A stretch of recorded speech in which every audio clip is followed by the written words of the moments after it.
अहम खबर आपको दें कि गैर मुतवक्की इंतखाबी नताइज के बाद स्टॉक मार्केट में शदीद मंदी का रुझान है। खबर यह है कि अब इंडिया में 100 बिलियन डॉलर्स की इन्वेस्टमेंट एक और तरफ से आ रही है। इस हवाले से कि इलेक्शन के बाद स्टॉक मार्केट का पहला सेशन इंडेक्स से 2300 पॉइंट गिर गया है, जिसको ब्लूमबर्ग और रॉयटर्स सबसे पहले रिपोर्ट किया। क्या जैसे इंडिया में 100 बिलियन डॉलर की इन्वेस्टमेंट स्विट्जरलैंड करने जा रहा है, क्या हमारे यहाँ 100 बिलियन की बजाय 10 बिलियन की भी कोई इन्वेस्टमेंट करना चाहेगा? जहां इंडिया में ये एक इतनी बड़ी डील की बात आ रही है सामने इस पैक्ट की, वहीं पर पाकिस्तान में इलेक्शन में एक और खबर क्या सामने आ रही है कि जो तालिबान हैं उन्होंने कुछ पोलिंग स्टेशंस को टेक ओवर कर लिया है। तो वाकयात पेश आए हैं, उसके बाद जो बलूचिस्तान में हो रहा है ये बड़ा एक चैलेंजिंग माहौल बना हुआ है। बिग नंबर, और इसी वजह से अगर आप भारतीय मीडिया देखें तो वो इस स्टोरी को उन्होंने लिंक किया है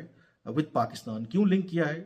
एक तरह से वो पाकिस्तान पर तंज कर रहे हैं। Big win for Indian defence export, massive $225 million ammunition deal हुई है सऊदी अरेबिया और इंडिया के बीच। दूसरी तरफ पाकिस्तान अपनी इकोनॉमिक सर्वाइवल के लिए इस वक्त स्टैंड बाय एग्रीमेंट उसने कर रखा है IMF के साथ, जो $3 बिलियन ब्लूमबर्ग में शामिल है और उसमें जो है उसमें कहा गया है कि India eyes $100 billion investment from Switzerland and Norway.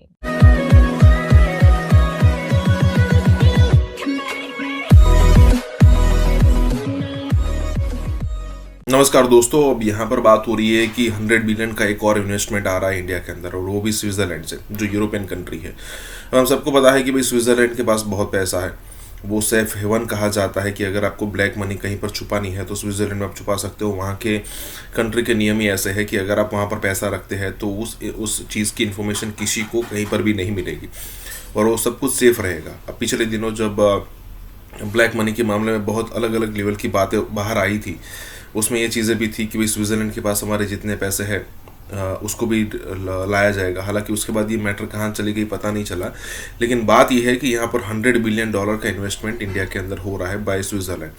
अब ज़रा सोचिए कि एक तरफ UAE जो इतने सारे, मतलब वो भी 100 बिलियन का सिर्फ कश्मीर में बात कर चुका है। सऊदी की बात करें तो बिलियंस ऑफ डॉलर, US की बात करें, रशिया की बात करें, UK फ्रांस की बात करें, स्पेसिफिकली एप्पल की बात करें, तो ये सारी की सारी कंपनीज और सारे के सारे कंट्रीज जो है वो फिलहाल उनको सबसे हॉट स्पॉट जो लग रहा है वो इंडिया ही लग रहा है, और हो भी क्यों ना। इसी के साथ ये वीडियो शुरू करते हैं। और हाँ दोस्तों, सुपर थैंक्स के जरिए हमें सपोर्ट करना ना भूलें। इस वक्त एक बड़ी खबर आ रही है जिसको ब्लूमबर्ग और रॉयटर्स सबसे पहले रिपोर्ट किया है। ब्लूमबर्ग ने और रॉयटर ने, उसके बाद हमें वो इंडियन मीडिया में भी रिपोर्ट होती हुई खबर मिल रही है। और खबर ये है कि अब इंडिया में 100 बिलियन डॉलर्स की इन्वेस्टमेंट एक और तरफ से आ रही है। हमने कई एक ऐसी इन्वेस्टमेंट्स की बात की, आपके सामने रखी कि देखिए इंडिया में ये इन्वेस्टमेंट हो रही है, इस कंट्री से इन्वेस्टमेंट हो रही है, जिसमें अरब कंट्रीज हैं, जिसमें मुस्लिम अरब कंट्रीज, UAE, जिसमें सऊदी अरेबिया शामिल है कि उन्होंने इंडिया में इतनी बड़ी बड़ी इन्वेस्टमेंट्स वो कर रहे हैं।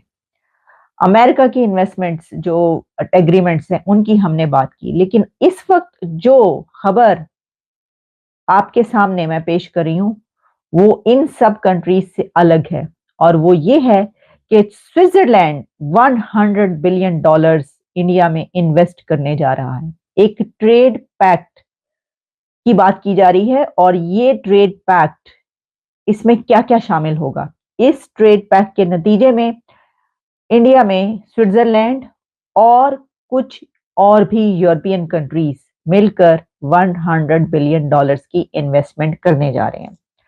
तो इसकी तफसीलात आपके सामने रखते हैं, उसके बाद बताएंगे कि जहां इंडिया में ये एक इतनी बड़ी डील की बात आ रही है सामने इस पैक्ट की, वहीं पर पाकिस्तान में इलेक्शन में एक और खबर क्या सामने आ रही है कि जो तालिबान हैं उन्होंने कुछ पोलिंग स्टेशंस को टेक ओवर कर लिया है। लेकिन वो खबर मैं आपको इसके बाद बताऊंगी कि वो बात कौन कह रहा है और क्या हुआ है। सबसे पहले जरा इसके ऊपर बात कर लेते हैं। जैसा कि मैंने आपको बताया कि ब्लूमबर्ग में शामिल है, और उसमें जो है उसमें कहा गया है कि India eyes $100 billion investment from Switzerland and Norway, और इसमें एफ्टा ग्रुप है। EFTA group closing in on free trade agreement after 16 years। इसके अंदर क्या क्या शामिल है? अच्छा, फिर इसके बाद हमें ये खबर रॉयटर्स पे मिलती है, और जो रॉयटर्स है वो ये कहता है कि India and Europe Switzerland $100 billion investment deal जो है वो ब्लूमबर्ग ये खबर दे रहा है, रॉयटर्स ये इसके बारे में लिख रहा है। और फिर जब हम देखते हैं कि इंडिया के न्यूज में इसके बारे में क्या रिपोर्ट है, तो कुछ डिटेल्स हमें पता चलती हैं, और वो डिटेल्स जो हैं वो ये हैं कि इंडिया के में ये जो है, ये जो एफ्टा कंट्रीज हैं उनकी तरफ से इंडिया में ये इन्वेस्टमेंट की जाएगी। अच्छा, अब एफ्टा कंट्रीज कौन सी हैं? जैसा कि मैंने आपको बताया, कुछ यूरोपियन कंट्रीज हैं जिसमें स्विट्जरलैंड है, नॉर्वे है, और इसके अलावा आइसलैंड और कुछ और कंट्रीज हैं जो इसमें शामिल हैं। इसमें ये जो फाइनलाइजेशन है उसके करीब पहुंच चुका है इंडिया, इस ट्रेड के ऑलमोस्ट जो है वो फाइनल हो चुकी है, और इसमें टोटल कहा जा रहा है $100 बिलियन इन्वेस्ट होंगे over A span of 15 years। India और सऊदी अरेबिया के बीच एक बहुत जबरदस्त किस्म की डील हुई है। डील क्या हुई है? इंडिया की विन विन सिचुएशन है इस वक्त, क्योंकि इंडियन डिफेंस एक्सपोर्ट जो है उसके लिए ये बिग विन कहा जा रहा है, big win for Indian defence export. Massive $225 million ammunition deal हुई है सऊदी अरेबिया और इंडिया के बीच।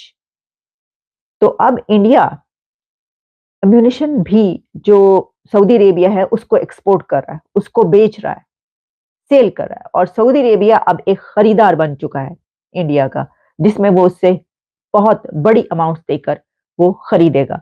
अब जाहिर है उनके अंदर कैपेबिलिटीज है, वो बना रहे हैं, वो जिस मुल्क के अंदर कैपेबिलिटीज होंगी वो किसी को पूरी दुनिया में ही वो बेच सकता है, तो यही वो करें। वो कहा है कि this deal is among the biggest Indian defence export orders, और इसमें recent series of bilateral military exercises between both countries.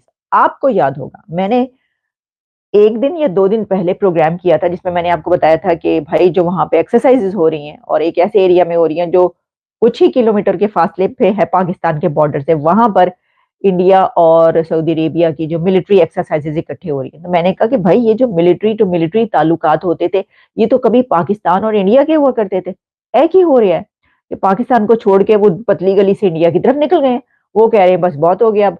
अब देखें जैसा कि राहील शरीफ तो उनकी फौज को पता नहीं ऐसा कहते थे कि उनकी फौज को ही कमान करें, हट करें। भाई किसी मुल्क की फौज को तो आप किसी मुल्क और किसी और मुल्क का वो आर्मी चीफ नहीं हेड कर सकता, लेकिन बहरहाल वो एक बहुत बड़ी पोस्ट पर वहां पर, और उनकी फौज को ट्रेनिंग देने के हवाले से तो पाकिस्तान की बहुत ज्यादा सर्विसेज, बहुत भाई बहुत, लेकिन वो बहुत जो है वो अब बहुत कम हो चुकी है। इसकी वजह ये उसके बीच में कौन आ चुके हैं? रकीब रूसिया यानी कि रकीब वो है, कौन है आप समझ सकते हैं, पाकिस्तान का रकीब इंडिया। इंडिया ने कहा भाई फाइन ताड़िया सीधी दे दे, ये है। तो हमारे पास तो इतनी कैपेबिलिटीज है, make in India, made in India, कौन कौन सा वो क्या क्या नहीं बना रहे। अच्छा, इसमें जो है फिर इसमें ये किया गया है कि बाकायदा ट्वीट्स हुई